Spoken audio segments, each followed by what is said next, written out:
તો અમેરિકા સાથે કરાર અંગે ઈરાનના વિદેશ મંત્રી અબ્બાસ અરાગચીએ દાવો કર્યો કે ઈરાન અને અમેરિકા યુદ્ધની સમાપ્તિ માટે એક પ્રારંભિક કરાર પર હસ્તાક્ષર કરવાની દિશામાં કામ કરી રહ્યા છે।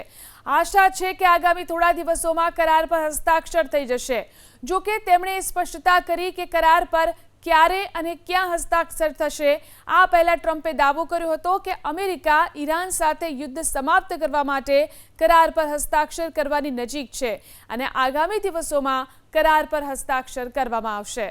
તો અમેરિકા સાથે કરાર અંગે ઈરાનના વિદેશ મંત્રી અબ્બાસ અરાગચીએ દાવો કર્યો કે ઈરાન અને અમેરિકા યુદ્ધની સમાપ્તિ માટે એક પ્રારંભિક કરાર પર હસ્તાક્ષર કરવાની દિશામાં કામ કરી રહ્યા છે। આશા છે કે આગામી થોડા દિવસોમાં કરાર પર હસ્તાક્ષર થઈ જશે।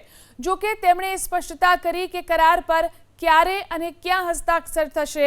આ પહેલા ટ્રમ્પે દાવો કર્યો હતો કે અમેરિકા ઈરાન સાથે યુદ્ધ સમાપ્ત કરવા માટે કરાર પર હસ્તાક્ષર કરવાની નજીક છે અને આગામી દિવસોમાં કરાર પર હસ્તાક્ષર કરવામાં આવશે।